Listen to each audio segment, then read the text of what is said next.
بسم اللہ الرحمن الرحیم۔ السلام علیکم ورحمۃ اللہ وبرکاتہ۔ عابد رضا چینل کی طرف سے آج میں آپ کو بہت ہی پیاری چیز پڑھنا سکھاؤں گا۔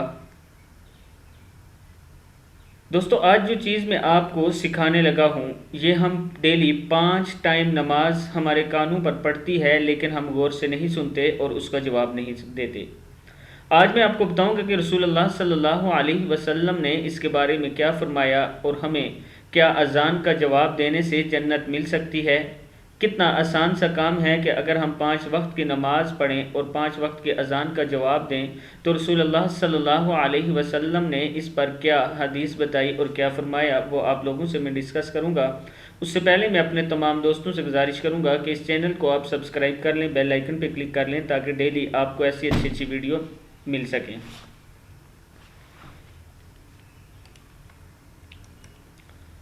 اذان کا جواب اور جنت۔ رسول اللہ صلی اللہ علیہ وسلم نے فرمایا، جب مؤذن اللہ اکبر کہے تو تم میں سے جو اخلاص کے ساتھ اللہ اکبر کہے، پھر جب وہ اشہد اللہ الہ الا اللہ کہے تو یہ بھی اشہد اللہ الہ الا اللہ کہے، اور جب وہ اشہد ان محمدن رسول اللہ کیا اور جب وہ اشہد ان محمد رسول اللہ کہے تو یہ بھی اشہد ان محمد رسول اللہ کہے، جب وہ حی علی الصلاۃ کہے تو یہ بھی کہے کہ لا حول ولا قوت الا باللہ، جب وہ حی علی الفلاح کہے تو یہ لا حول ولا قوت الا باللہ کہے، پھر جب وہ اللہ اکبر کہے تو یہ بھی اللہ اکبر کہے، اور جب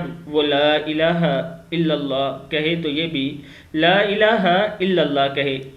جس نے دل سے یہ کلمات کہے وہ جنت میں جائے گا۔ صحیح مسلم کی کتاب ہے، یہ کتاب کا حوالہ ہے۔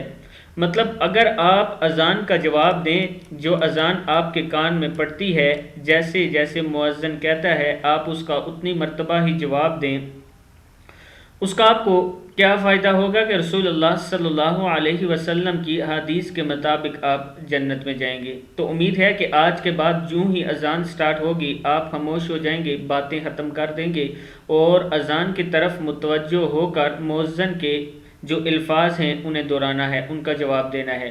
امید ہے کہ اس ویڈیو سے آپ سیکھے ہوں گے کہ ہمارے نبی اکرم صلی اللہ علیہ وسلم نے اذان کے بارے میں کیا فرمایا۔ آپ کا کام اب بنتا ہے کہ اس ویڈیو کو آگے شیئر کریں تاکہ جن دوستوں کے پاس یہ علم نہیں ہے ان تک بھی پہنچ سکے۔ السلام علیکم ورحمۃ اللہ وبرکاتہ۔